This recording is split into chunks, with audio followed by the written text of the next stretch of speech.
All right, welcome back, everyone. We're diving into something pretty incredible today. Oh, yeah.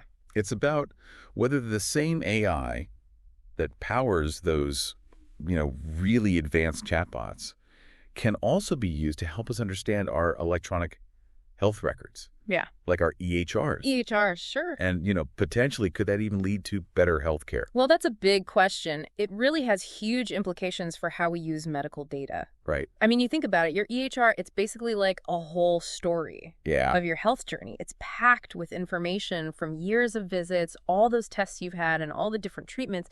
But the thing is, this story, it's incredibly complex. Oh, absolutely. You've got different types of data all mixed in there, irregular timelines, stuff's often missing. Yeah. So it's a real challenge to pull out the really crucial insights. Yeah. The ones that could lead to more accurate diagnoses, Right. Yeah. and ultimately better care for you.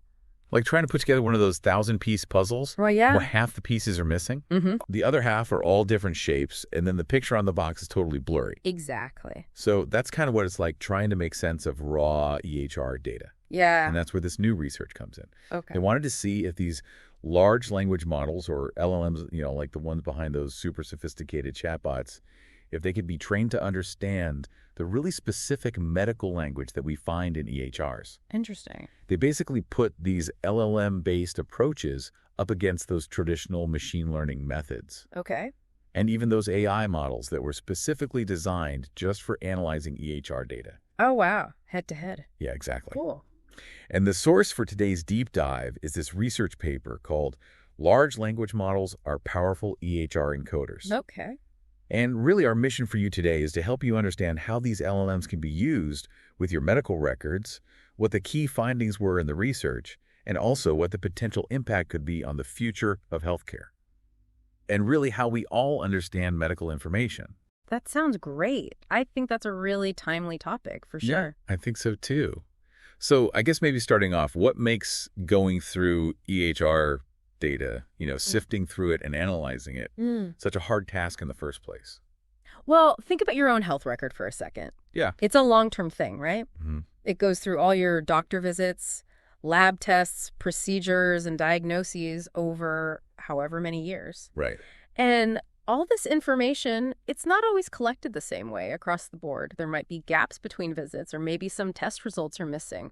Plus, the information itself is so varied. Oh, for sure. You've got doctor's notes, lab values with all sorts of different units of measurement, lists of medications you've taken, all the billing codes. It's a real mix. And then on top of that, you've got the whole way that medical concepts are organized, like, how a general symptom can point to a more specific underlying condition. All of this complexity makes it really tough for those standard machine learning models to really get the full picture and make reliable predictions for you. They often only show small improvements. So you're saying the usual AI methods kind of struggle to make sense of this messy real-world health information. Yeah, they do. It's hard for them. And you had mentioned EHR-specific foundation models earlier. Can you talk about those a little bit more? Sure. So those are basically AI models that are pre-trained on tons and tons of unlabeled EHR data. Okay. And they use similar techniques to how those language models learn from text, but it's just applied to medical records instead. Okay. The idea is that they can learn those fundamental patterns and structures within medical data. So why aren't they the perfect solution? Well, while they've shown a lot of promise in improving how we predict health outcomes, there are some challenges. Yeah. Access to large, diverse, and high-quality EHR data sets, it's tough to come by. Yeah, I imagine. Because of, patient privacy and data security. Yeah. Plus, the way medical information is recorded and coded, it can change quite a bit between different hospitals. Oh, right. And even within the same hospital over time. Yeah. So it makes it really difficult to train one truly universal model that works perfectly everywhere. So almost like trying to create a single map for the entire world, but every country has its own way of surveying. Exactly. It's a great analogy. So I'm curious, how did the researchers try to use these general-purpose LLMs instead? Oh, what's really smart here is that they figured out a way to translate this complex EHR data into a format that a general-purpose LLM could understand. Okay. And that format was well-organized markdown text. Okay. So imagine taking all the different parts of your medical history and putting them into a structured document with clear headings and sections. Got it. So they took all these different bits of information, they made it one readable format. But what kind of information did they put in this text representation? They focused on the information that was most relevant for making a prediction at a certain point in time, Okay. with an emphasis on recent data. Okay. So the structured record they came up with, it had several key parts, starting with the standardized date. Then they included basic patient details like age and gender. Got it. A big chunk was those regularly measured health indicators. Okay. Things like weight, height, BMI, heart rate, blood pressure, oxygen levels, Right. and key lab results like hemoglobin, platelet count, sodium, potassium, and glucose. And for these, they didn't just include the most recent values, but also the previous 2 readings, the units of measurement, and even a classification of whether the value was low, normal, or high. So it wasn't just a bunch of numbers, but also some context about what they actually meant. Right, exactly. And then the text would summarize all the patient's medical appointments, like what type of visit it was, the date, and how long it lasted. Also, any medical events that weren't tied to a specific appointment, like if a patient smoked, or any known chronic conditions. And finally, and this is important, they'd provide detailed information about each visit in reverse chronological order. Okay. Starting with the most recent one. Makes sense.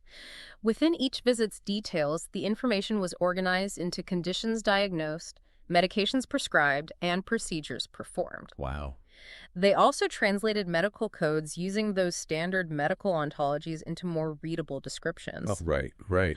But some codes, like ones about the location of care or some less common classifications, those couldn't be easily translated. Yeah. They were left out. Okay. So that sounds like a really structured, thorough way of showing a patient's medical history. Yeah.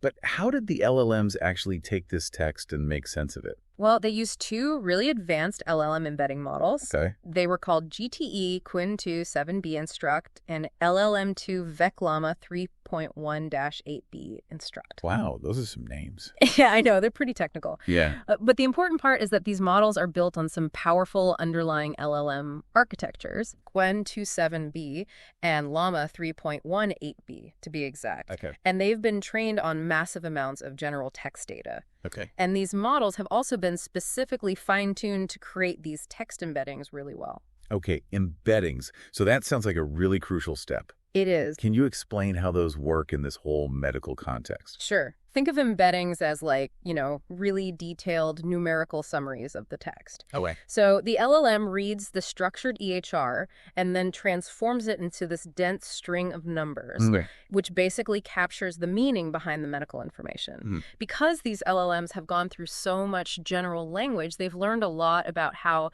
different words and concepts relate to each other. Right. The researchers figured that this general knowledge could help them understand the connections within the medical text as well, like, for example, the link between a symptom and a disease. Got it.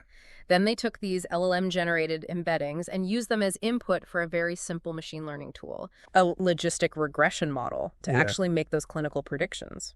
So the LLM does the hard work of understanding the data and making those numerical summaries. Right. And then a simpler model uses that summary to make a prediction. That's really interesting. Yeah. Very efficient approach. Yeah. Now, you mentioned the EHR shot benchmark earlier. What is that?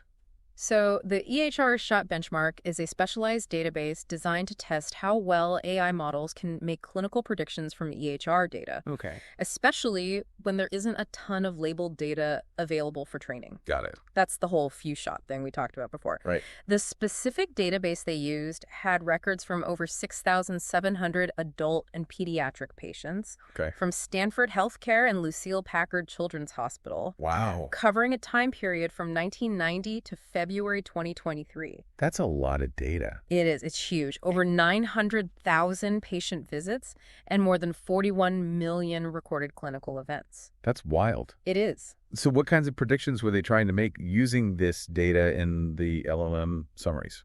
They evaluated the models on 15 different clinical prediction tasks. Okay. Grouped into 4 main categories. Got it. The first one was operational outcomes.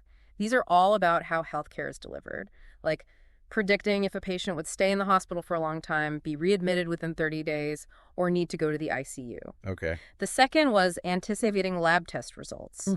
So predicting whether a patient would develop conditions that would show up in lab tests, like low platelet count, thrombocytopenia, high potassium hyperkalemia, low blood sugar hypoglycemia, low sodium hyponatremia, or anemia. So being able to foresee some really important stuff in a patient's care. Right. What were the other two categories? Well, the third one was assignment of new diagnoses. Okay. Basically predicting if a patient would be diagnosed with things like high blood pressure, hypertension, high cholesterol, hyperlipidemia, pancreatic cancer, celiac disease, lupus, or even a heart attack. Wow. And the last one was anticipating chest x-ray findings. Okay. Basically what the chest x-ray might show. Got it. It's worth noting that for some predictions, a single patient could have multiple data points if the relevant clinical events happened at different times in their medical history. Okay. So it's a really comprehensive and diverse set of prediction challenges. Yeah, it is. Covering many aspects of healthcare. So what were the key results? Did these general-purpose LLMs actually prove to be helpful compared to those other more traditional or specialized methods? The results were pretty encouraging for the LLM approach overall. Okay.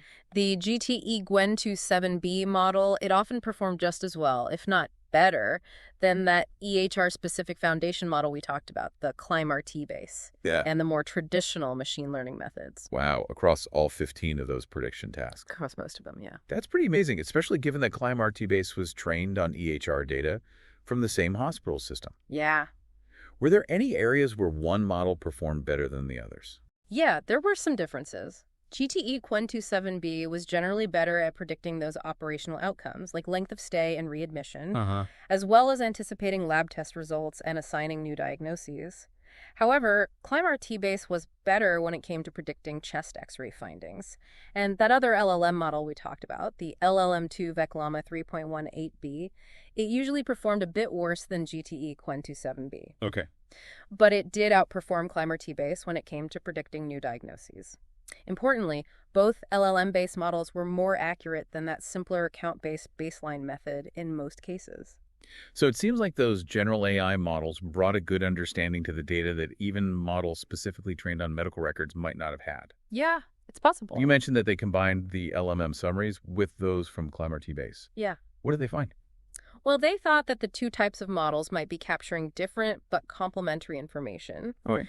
The LLMs using their broad language understanding and ClimRT base using its specific understanding of those medical codes and patterns within EHRs. Right. Okay.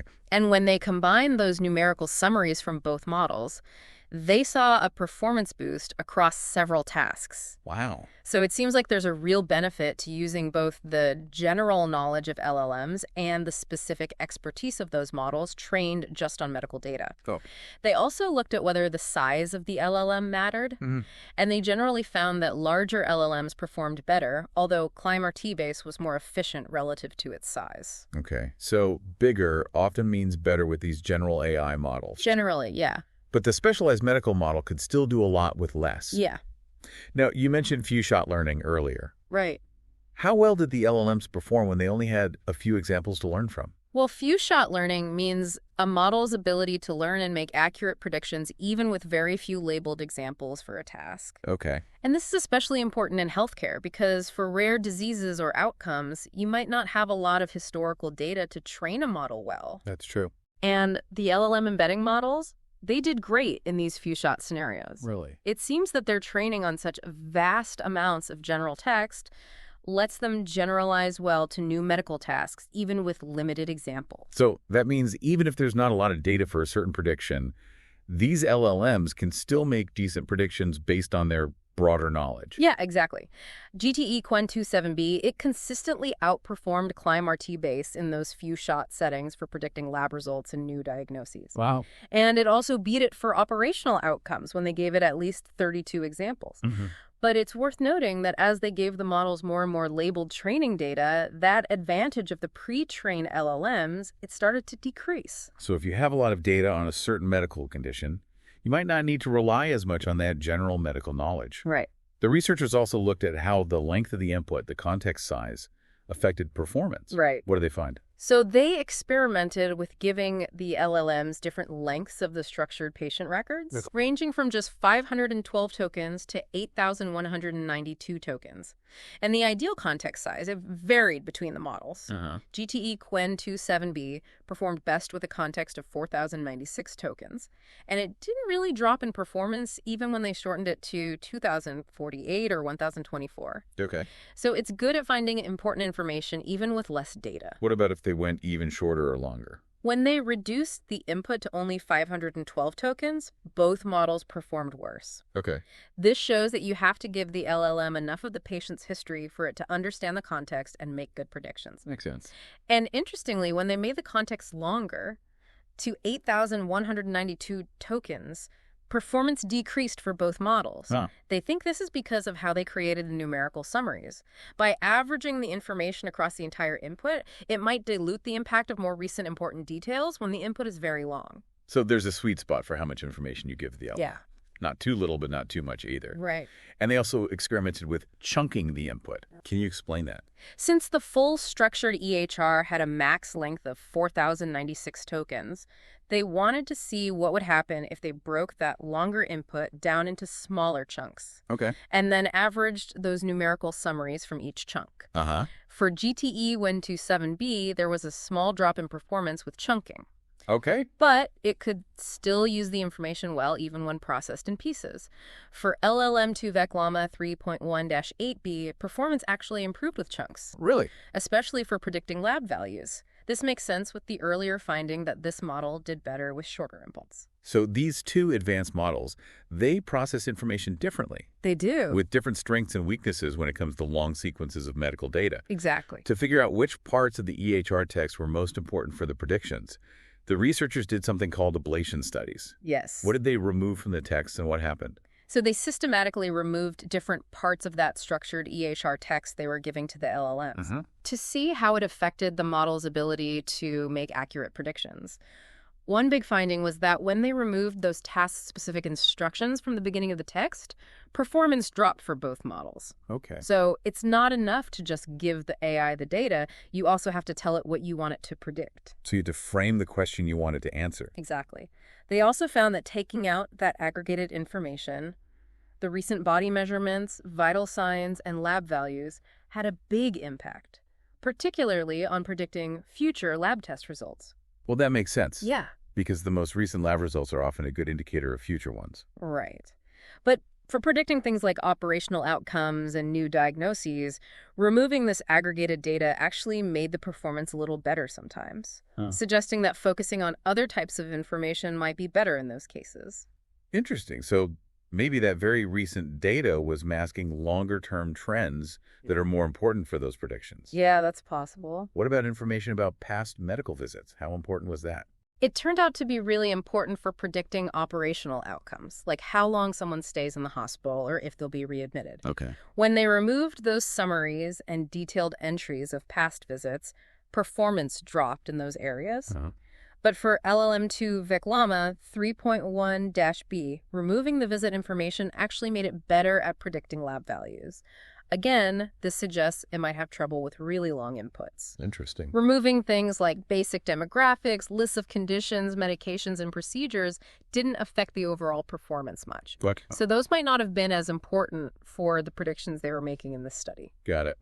So it seems like the LLMs were focusing on the specific instructions, the recent vital signs and lab results, and the history of medical visits. Right. But the exact focus depended on what they were trying to predict. Yeah. What are the bigger implications of this? What are the benefits of using general-purpose LLMs in healthcare? One advantage is how flexible they are.